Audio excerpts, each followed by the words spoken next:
Praise the Lord. ప్రియులారా, ఈ యొక్క నూతన ఉదయకాల సమయంలో దీని వాక్యాన్ని చదువుకుందాం. పరిశుద్ధ గ్రంథంలో నుండి కీర్తనల గ్రంథము 118 అధ్యాయము 24 వచనం. Psalm 118 and verse 24. ఇది యెహోవా ఏర్పాటు చేసిన దినము, దీని యందు మనం ఉత్సహించి సంతోషించెదము.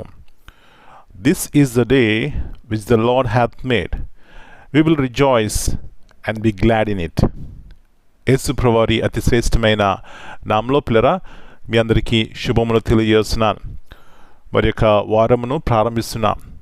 మరి ఈ వారమంతా కూడా దేవుని ప్రసన్నత మనతో ఉండి మనల్ని నడిపించి ఆరోగ్యము, క్షేమము, భద్రత ఇవ్వాలని మరి మన యొక్క ఆశ. దేవుని యొక్క ఉన్నతమైన ఉద్దేశం కూడా ఆయన రక్షణ క్రింద మనం ఉండాలని మరి దేవుడు కూడా ఆశపడుతున్నాడు. పిల్లరా, ఇక్కడ సత్యాన్ని గుర్తించాలి. ఎందుకు ఒక విశ్వాసిక జీవితం వ్యత్యాసం ఉంది అంటే, పరిస్థితులు ఎలాగున్నా కూడా ఈ దినము దేవుడు నాకు ఇచ్చారు, దీని యందు నేను సంతోషించాలని దేవుని మహింపరుస్తారు. రెండవదిగా దేవుని మీద ఆధారపడతారు. ప్రతి దినము కూడా వారి జీవితంలో సంతోషం ఉంటుంది. గల కారణము, ఇది దేవుడు నాకు ఇచ్చినటువంటి దినము, వరము, కాబట్టి దీని యందు నేను సంతోషించాలి అని అన్ని సమయాల్లో, అన్ని పరిస్థితుల్లో దేవుని వైపు చూసి వారు బలం పొందుకుంటారు, ధైర్యంగా ఉంటారు. దేవుని వైపు చూసి వారు ఎదుర్కొనే ప్రతి ఒక్క దాన్ని జయిస్తారు. పిల్లరా, ఈ ఉదయకాల సమయంలో దేని యందు మనం సంతోషిస్తున్నాం, ఎవరి యందు మనకు ఉత్సాహము. అందుకే విలాపవాక్యంలో చక్కని మాట ఉంటుంది, అనుదినము దేవుని యొక్క వాత్సల్యం అంట మన పట్ల నూతనముగా ఉందంట. దేవుని యొక్క దయ, దేవుని యొక్క కృప, దేవుని యొక్క ప్రేమ, ఆయన యొక్క క్షమించే హృదయం పిల్లరా ఎప్పుడూ కూడా ఒకేలాగా ఉంది.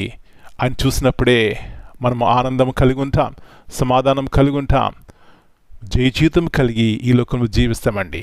ఒక వ్యత్యాసమైన జీవితం అనుకుంటుంది. ఇలాంటి కృప దేవుడు మనందరికీ దయచేయను గాక. ప్రార్థన చేసుకుందాం. ప్రభువా, పరిశుద్ధమైన తండ్రి, నూతన ఉదయకాల సమయాన్ని బట్టి మీకు వందనాలు నాయనా. మరొకసారి జ్ఞాపకం చేస్తున్నారు, ఇది మీరు మాకు ఇచ్చినటువంటి నూతన దినము నాయన, నూతన వారము, నూతన జీవితం ప్రభువా.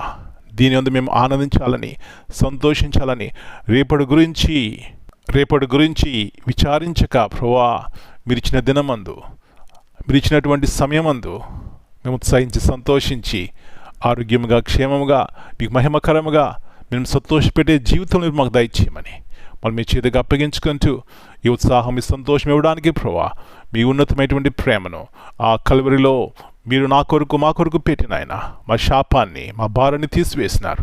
కాబట్టి ఎవరైతే మీ అందు విశ్వాసం ఉంచుతారో వారు ధన్యులు ప్రభువా. ఆత్మ సంబంధముగా, శరీర సంబంధముగా వారు బలవంతులు.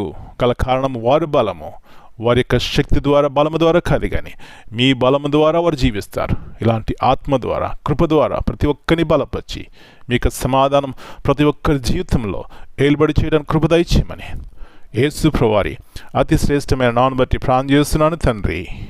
Amen. God bless you all. My dear brothers and sisters, greetings in the precious name of our Lord and Savior Jesus Christ. Here in Psalms 118 and verse 24, every day is a gift from God. No matter what circumstances we face, joy, trials, victories, or challenges, we can trust that the Lord is sovereign over the day.